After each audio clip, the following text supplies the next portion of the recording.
अनुपमा का अपनी तरफ आने वाला आखिरी द्वार आज अनुज ने कर दिया बंद। अब सिर्फ एक ही रास्ता बाकी है। नमस्कार दोस्तों, स्वागत है आपका आपके अपने चैनल हंग्री स्पिरिट्स में। हंग्री स्पिरिट्स देख रहे सारे दर्शकों का मैं अंजू शर्मा दिल से स्वागत करती हूँ। जैसा कि कल हमने अपडेट शेयर किया था कि अनुज अनुपमा को दोषी ठहराएगा अपनी आध्या की मौत का, और आज वो नजारा देखने को भी मिल गया। जब मैं ये देखती हूँ, अनुपमा के एक्सप्रेशन देखती हूँ, वो गिरने वाली होती है मगर पकड़ लेते हैं उसको, क्योंकि उसको एकदम बड़ा झटका लगता है। तो मुझे 5 साल पहले का सीन याद आ गया, और अब अनुपमा क्या सोचेगी, क्या करेगी, उसकी बात तो इस वीडियो में करना बनता ही है। चलिए करते हैं। पहले वही निवेदन, जिन्होंने अभी तक चैनल को सब्सक्राइब नहीं किया है कर लीजिए, साथ में दोस्तों बेल आइकन दबाइएगा ताकि आपको हमारे वीडियोस के नोटिफिकेशन मिलते रहे। बड़ा ही अफसोस होता है जब हमारा ही भ्रम टूटता है।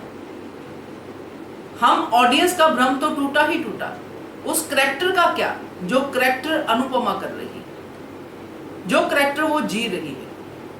आप सबको याद होगा, बहुत सारे सवाल उठे, बहुत सारी बातें हुई। 5 साल पहले जब अनुज ने यह कहा था कि घुटन होती है, और बहुत सारे इल्जाम अनुपमा पे लगाए थे, तब अनुपमा इसी वजह से और बार बार ये बात वो कोट करती रही कि आपकी खुशी की वजह से मैंने आप दोनों को छोड़ दिया। बेविली के लिए उसने सॉरी भी फील की कि बच्ची के साथ नहीं करना चाहिए था, मगर उस समय उसका जो आया दिमाग, जो दिल ने कहा, वो उसने कर दिया। मगर अनुज के साथ वो तब ऐसा ही करना चाहती थी।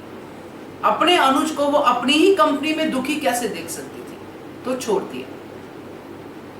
तब अनुपमा ने अपना द्वार बंद कर लिया दोस्तों,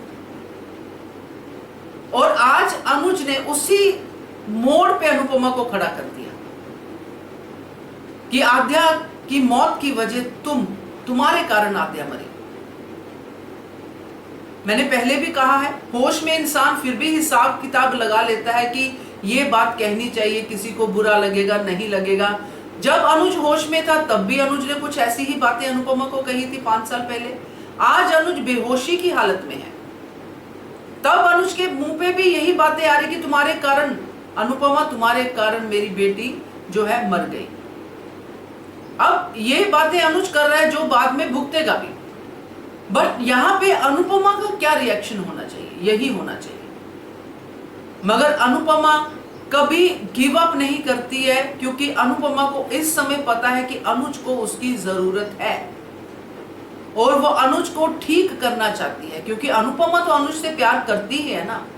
उसने तो कभी भी अनुज को किसी बात के लिए दोषी नहीं ठहराया, ना समर की मौत के वक्त, ना पहले जब उसने माया से किस लिया था, तब वनराज चीख चीख के कह रहा था कि इसने फिर छुपाया क्यों। अगर इतनी ट्रांसपेरेंसी है तुम्हारे रिश्ते में तो अनुज को तुम्हें बताना चाहिए था। हिचकिचाहट लगा लो, अनुज की मजबूरी लगा लो, कुछ लगा लो, मगर अनुज ने बताया नहीं। और जब पब्लिकली ये बात वनराज कहता है तो अनुपमा ये कहती है कि ये तो मेरे खुदा है, मैं इनकी किसी भी बात पे ऐसे शक नहीं कर सकती, मैं तो बहुत अपने से ज्यादा भरोसा करती हूँ। ये अनुपमा है और ये अनुज है।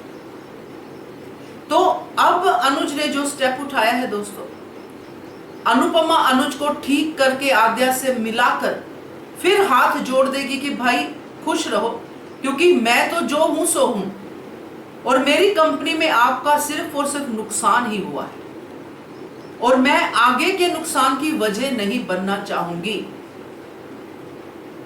बेटी मुझसे मिलना नहीं चाहती है, बाप मुझे जिम्मेदार ठहरा रहा है, ओके डन। और मैं आप दोनों से प्यार करती हूं, इसलिए मैं आपके इस जो भी आपका इमोशन है, जो भी आपकी बर्बादी हुई है, उसकी वजह आगे तो नहीं बनना चाहूंगी। इस तरह से मुझे लगता है कि अनुपमा का रिएक्शन होना चाहिए आगे, क्योंकि अभी तो वो ये रिएक्ट नहीं कर सकती है, क्योंकि अनुज को ठीक करना उसका पहला जो है फर्ज बनता है, और वो करेगी। मगर इसके बाद ये रास्ता बंद हो जाएगा, ये द्वार बंद हो जाएगा। फिर भी एक रास्ता है जो इन दोनों को, इस फैमिली को मिला सकता है, और वो रास्ता है आध्या। अगर आध्या सही रिएक्ट करती है, आध्या को समझ आ जाती है, आध्या पॉजिटिवली आती है इस रिलेशनशिप में, तो आध्या एक बार कह दे कि मुझे मेरे मम्मी पापा दोनों ही चाहिए, तो ना तो मम्मी कुछ कर पाएगी, पापा तो कुछ कर ही नहीं सकते।